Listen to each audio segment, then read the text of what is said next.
तो चलिए हम लोग बढ़ते हैं पोइट्री सेक्शन के तरफ। तो पोइट्री सेक्शन का सबसे पहला चैप्टर का नाम क्या है भैया? तो सबसे पहला चैप्टर का नाम है करवक, जिसको लिखे हैं मालिक मोहम्मद जायसी जी। कौन लिखे हैं?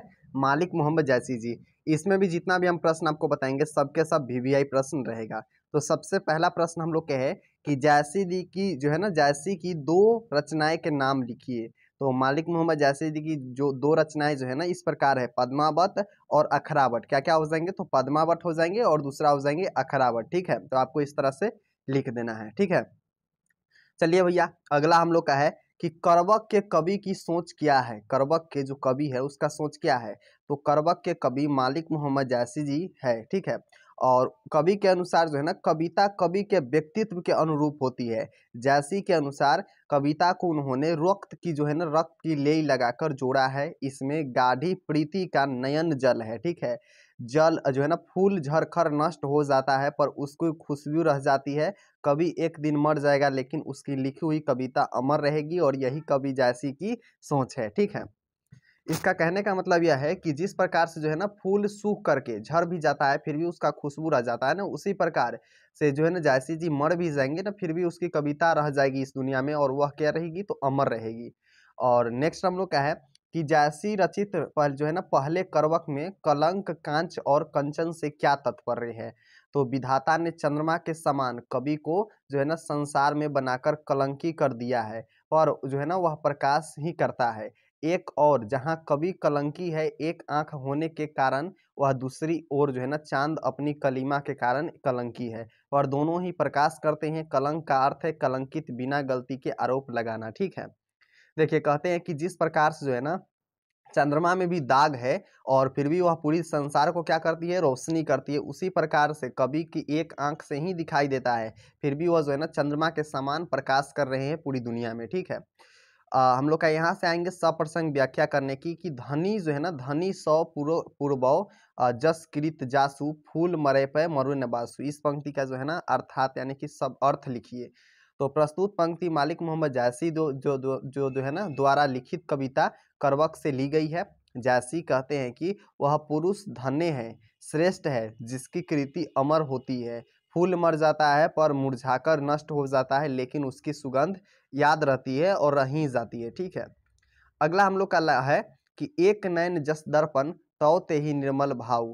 प्रस्तुत पंक्ति जायसी द्वारा जो है ना, द्वारा लिखित करवक से लिया गया है।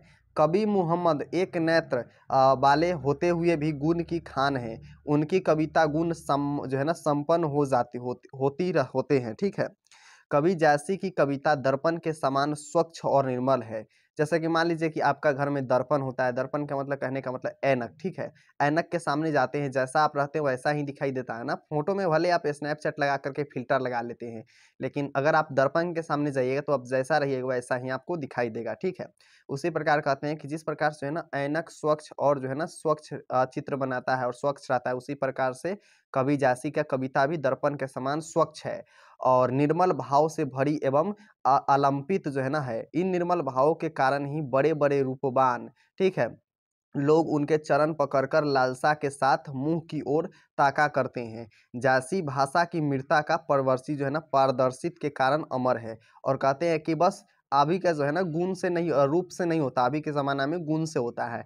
और मेरे जो है ना, हम क्या है, हमें जो है ना, मेरे अंदर क्या है, कहते हैं उसे, कुलंपित है। ठीक है, क्या है? कुलंपित है, मेरे अंदर दाग है, फिर भी वे जो है ना, बड़े बड़े रूपवान जो है ना, मेरे पैरों में आकर गिरते हैं और चरण स्पर्श करके ललसा के साथ जो है ना, मांग करते हैं। ठीक है, अगला हम लोग का है सूरदास लिखे हैं पद। ठीक है, तो सूरदास जी जो थे ना, कृष्ण जी से ज़्यादा रिलेटेड पद लिखते थे, और तुलसीदास जी जो थे ना, राम जी से ज़्यादा रिलेटेड पद लिखते थे। तो यहाँ पर क्या होंगे? तो यहाँ पर कृष्ण जी हो जाएंगे। कृष्ण जी से जो है ना, रिलेटेड कौन लिखते थे? तो सूरदास जी लिखते थे। ठीक है, तो सबसे पहला हम लोग का लाइन है कि ब्रज के प्रारंभिक कवि कौन है? तो ब्रज के जो है ना, ब्रज भाषा के प्रारंभिक कवि सूरदास जी है। कौन है? सूरदास जी हो जाएंगे। ठीक है, सूरदास जी रचित पाठ के आधार पर सूर के जो है ना, वतस्य वर्णन की विशेषताएं लिखिए।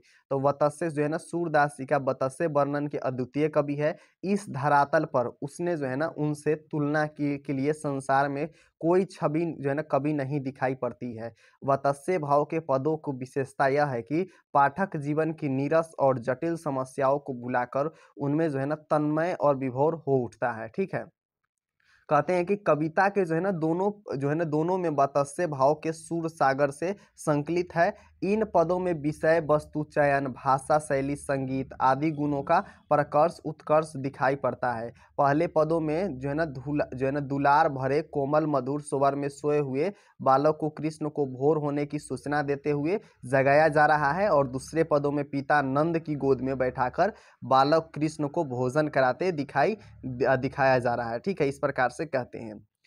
सप्रसंग व्याख्या की तरफ से आएंगे कि जो रस नंद जसोद बिरसत सौ नहीं तिन्हु भुवनिया भोजन करी नंद अचमन लिन्हो मांगत सूर जुठनिया। प्रस्तुत पंक्ति सूरदास जी द्वारा लिखित पाठ पद से ली गई है। सूरदास जी हिंदी काव्य जगत के सूर्य है। वे वत्सल्य रस के श्रेष्ठतम कवि है। भगवान श्री कृष्ण अपने हाथ से भोजन करते हैं, नंद उनके मुख में डालते हैं। यह जो है ना छवि अत्यंत मधुर पूर्ण है या फिर जो है ना अत्यंत खूबसूरत दिखाई देता है।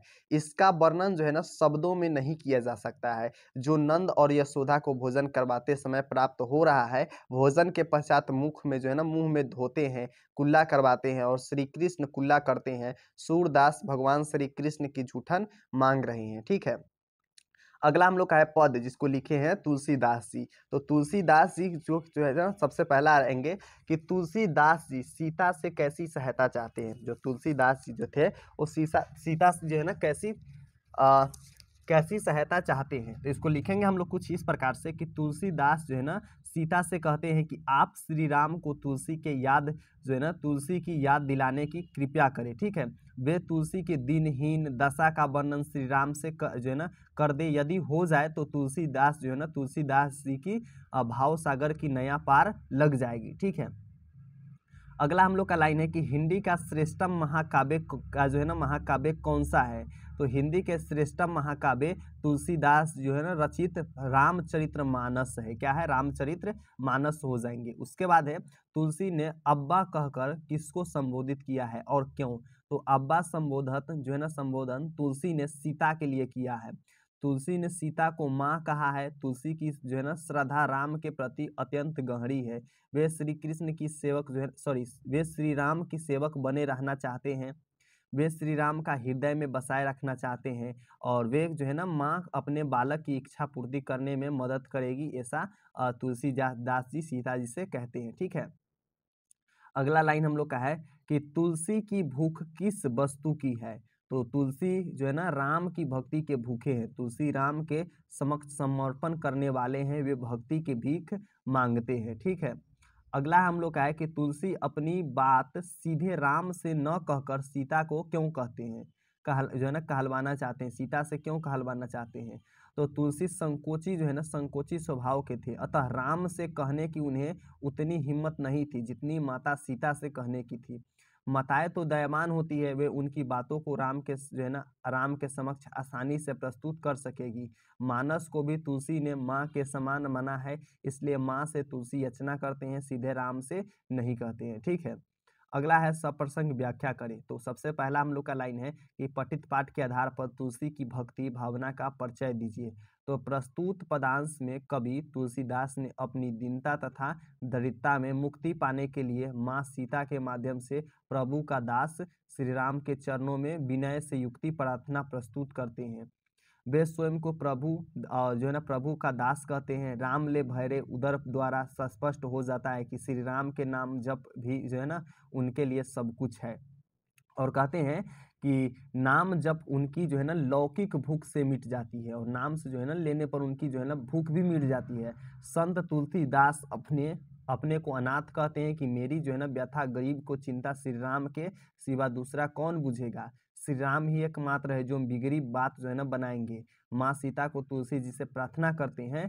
माँ सीता से तुलसीदास जी प्रार्थना करते हैं कि माँ अपने आप मुझे अपने वचन द्वारा सहायता कीजिए, यानी आशीर्वाद दीजिए कि मैं भाव सागर पार करने में श्री राम को जो है ना सदैव करता हूँ। ठीक है, दूसरी पदांश में कवि अत्यंत ही भावुक होकर प्रभु से विनती करता है कि प्रभु आपके सिवा मेरा दूसरा कौन है जो मेरी सुधा लेगा। मैं तो दीनहीन दरिद्र हूँ, मेरी दयनीय अवस्था पर करुणा कीजिए ताकि आपकी भक्ति में सदैव तल्लीन रह सकूँ। ठीक है, तल्लीन का मतलब होता है इसी में डूबा रह सकूँ। ठीक है, अगला चैप्टर का नाम है छप्पय, लिखे हैं नावादास जी। ठीक है, तो नावादास ने छपै में कबीर के किन विशेषताओं का उल्लेख किया है?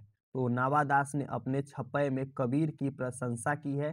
कबीर निर्गुण काव्य परंपरा के कवि थे, ठीक है। वे ज्ञानश्रायी संत काव्य परंपरा के कवि थे। कबीर की नज़र में भक्ति विहीन जो धर्म है वे सब अधर्म कर गए हैं। योग यज्ञ व्रत दान और भोजन के बिना शेष सब कुछ जो है ना सब तुच्छ है। कबीर ने हिंदुओं और तुर्कों की रामायणी शब्दी और जो है ना सारबी को प्रमाण उदाहरण देकर समझाया है। कबीर ने किसी धर्म के साथ पक्षपात नहीं किया, सबकी हित की बात की है। जगत की दिशा देखकर ही कबीर ने अपनी बात की, मुंह देखी बात उन्होंने नहीं की, ठीक है। कबीर ने शुद्ध अंतःकरण से ही की है गई है और भक्ति को श्रेष्ठ मानते हैं।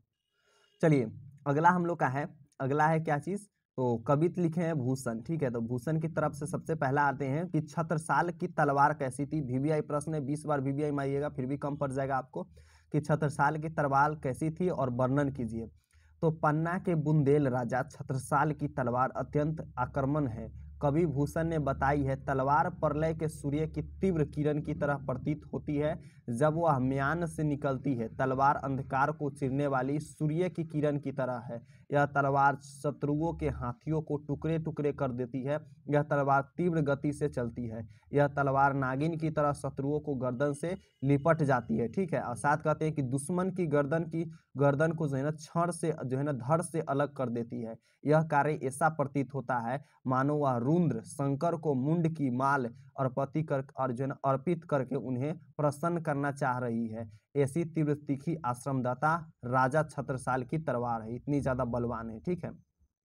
अगला है कि शिवाजी की तुलना भूषण ने मृगराज से क्यों की है। तो बीरस के कवि भूषण ने शिवाजी की तुलना जंगलों के राजा शेर से की है। विशाल शरीरधारी जंगली हाथी की जो है ना हाथी की शेर मार डालता है। हाथी एक जो है ना स्थूल जानवर है जबकि शेर एक फुर्तीला जानवर होता है। हाथी और शेर की लड़ाई में हाथी मारा जाता है। उसी प्रकार शिवाजी वीर साहसी और पराक्रमी थे। वे मृगराज की तरह जो है ना पराक्रमी वीर थे, ठीक है।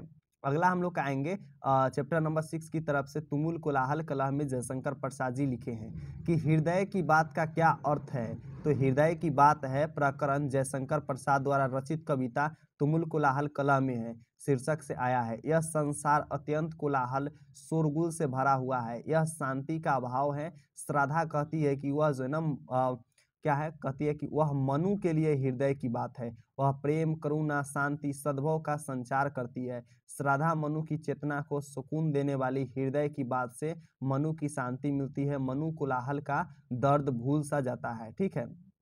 अगला है कि जयशंकर प्रसाद किस काव्यधारा के कवि थे। तो जयशंकर प्रसाद जी छायावादी काव्यधारा के कवि माने जाते हैं।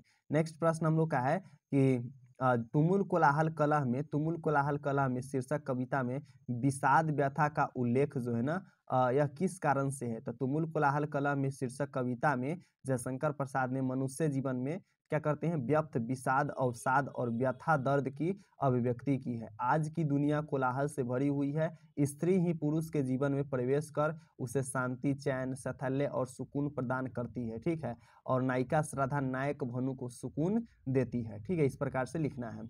अगला हम लोग कहेंगे सप्रसंग व्याख्या करें। तो सबसे पहला है कि पवन की प्राचीर में रुक जो है ना रुक जल जीवन जो है ना जा रहा झुका है। तो प्रस्तुत पंक्ति हिंदी के छायावादी कवि जयशंकर प्रसाद जी द्वारा रचित कविता तुमुल कोलाहल कलह में से ली गई है। ये पंक्तियां कम्यानी महाकाव्य से ली गई है। कम्यानी महाकाव्य की नायिका श्राद्धा जो प्रस्तुत कम्यानी आत्मगान प्रस्तुत करती है। मानव जीवन झुलसा जाता है, शारीरिक आग से पलायन करने का कोई उपाय नहीं है। श्रद्धा जो नायिका है वह कहती है कि वह सूखा का आंचल है, ठीक है। क्या है, आंचल है। वह झुलसे आदमी को फूल की तरह खिला देती है, ठीक है। अगला है कि जहाँ मरु ज्वाला धधकती है चातकी जो है ना तन को तरसती है। उन्हीं जीवन घटियों की मैं सरस बरसात रे मन। तो प्रस्तुत पंक्ति जयशंकर प्रसाद द्वारा रचित पाठ तुमुल कोलाहल कलह से ली गई है। इस पंक्ति के माध्यम से कवि कहते हैं कि श्राद्धा तूफानी कोलाहल पूर्ण वातावरण में हृदय की बात है। वह हृदय की सच्ची पथ प्रदर्शित में है। मन जो है ना नींद में आ जाता है। ऐसे दुखपूर्ण समय में वह चंदन के सुगंध सुरावित हवा बनकर आनंद प्रदान करती है। वह मन को सात्मन सुख देती है, ठीक है। उसके बाद आते हैं कि चेतना क्या है, चेतना थकसी रही है तब मैं क्या है यहाँ पर मलय की बात रे मन। प्रस्तुत पंक्ति जयशंकर प्रसाद द्वारा रचित पाठ तुमुल कोलाहल कलह से ली गई है। इस पंक्ति के माध्यम से कवि कहते हैं कि श्रद्धा तूफानी कोलाहलपूर्ण वातावरण में हृदय की बात है, वह हृदय की सच्ची पथ प्रदर्शित या फिर व्याकुल मन में थक कर चंचल सा हो जाता है। क्या हो जाता है? चंचल सा हो जाता है, मन चेतनापूर्व हो जाता है, मन निंदा में आ जाता है। ऐसे दुखपूर्ण समय में वह चंदन के साथ सुगंध से सुशाबित हवा बनकर आनंद प्रदान करती है, वह मन को सात्वंत सुख देती है। ठीक है, चैप्टर नंबर